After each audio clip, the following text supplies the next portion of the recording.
राहुल एक छोटे से शहर बलिया का रहने वाला था।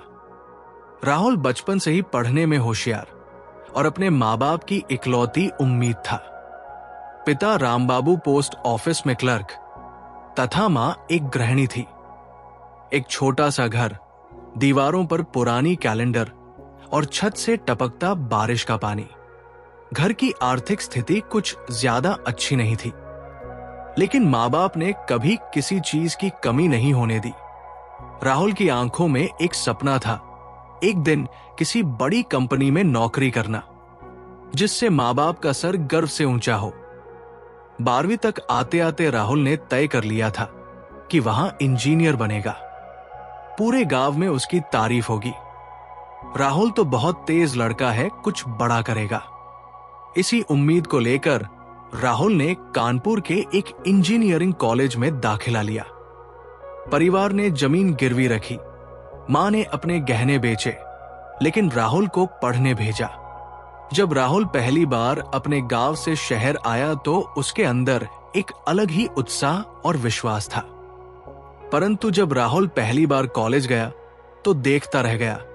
वहां की दुनिया बिल्कुल अलग थी।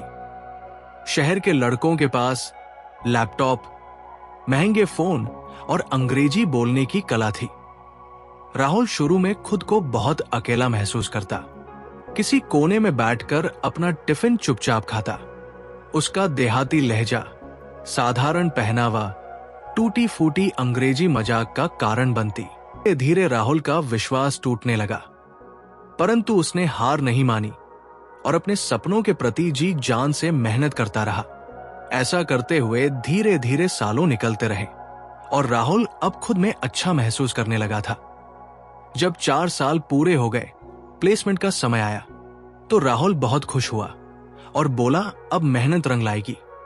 जब पहले इंटरव्यू का समय आया तो किसी कारण से राहुल को बाहर कर दिया गया। इसी तरह राहुल को अगले कई इंटरव्यू में सफलता हासिल नहीं हुई, लेकिन राहुल ने हार नहीं मानी। राहुल ने आगे भी कई इंटरव्यू दिए, परंतु हर बार की तरह एक और नया बहाना और एक दरवाजा बंद। कमरे में अकेले बैठकर माँ बाप से फोन पर झूठ बोलना, हाँ सब अच्छा चल रहा है, परंतु उसके अंदर एक जंग चल रही थी। राहुल अब पूरी तरह टूट चुका था। कॉलेज खत्म होने के बाद राहुल ने फैसला किया कि वहां दिल्ली जाकर प्राइवेट जॉब करेगा। साथ में 3 दोस्त और थे, सभी के पास सीमित पैसे और अनगिनत सपने।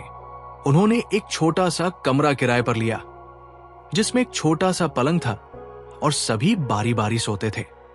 हर सुबह प्रिंट आउट लेकर, फॉर्मल कपड़े पहनकर राहुल निकल जाता, लेकिन हर जगह हमें एक्सपीरियंस चाहिए सुनने को मिला।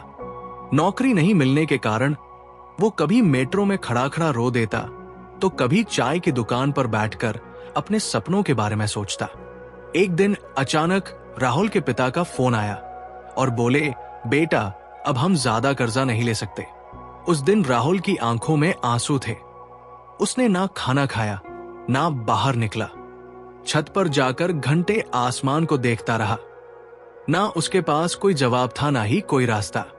फिर उसी रात उसने डायरी निकाली और लिखा, कल आखिरी इंटरव्यू है, यदि यहां भी नहीं हुआ तो मैं अपने गांव वापस चला जाऊंगा।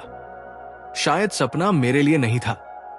अगले दिन राहुल 7 बजे उठा, बाल अच्छे से बनाए, फाइल सलीके से पकड़ी और निकल गया। जब राहुल की इंटरव्यू की बारी आई तो एचआर ने पूछा, आपके पास कोई बड़ी डिग्री या अनुभव नहीं है, हम आपको क्यों रखें? राहुल ने गहरी सांस ली और कहा, मेरे पास अनुभव नहीं है, लेकिन भूख है कुछ करने की।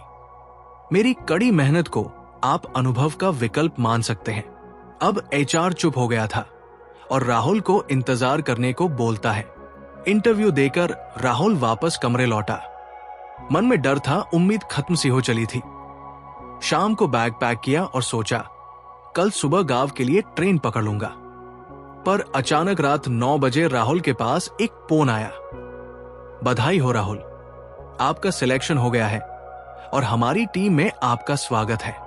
राहुल 2 मिनट तक कुछ बोल नहीं पाया और आंखों से आंसू बहने लगे, पर ये आंसू हार के नहीं थे। ये आंसू उन सपनों की जीत के थे जो नामुमकिन से लग रहे थे। फिर आगे राहुल की नौकरी शुरू हुई। 15,000 की छोटी सैलरी पर सम्मान की बड़ी शुरुआत थी। राहुल ने अगले दिन मां को फोन किया, मां मेरी नौकरी लग गई है।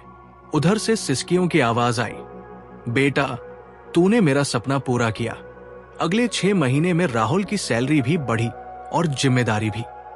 फिर उसने उन सभी दोस्तों की मदद की जो संघर्ष में उसके साथ थे।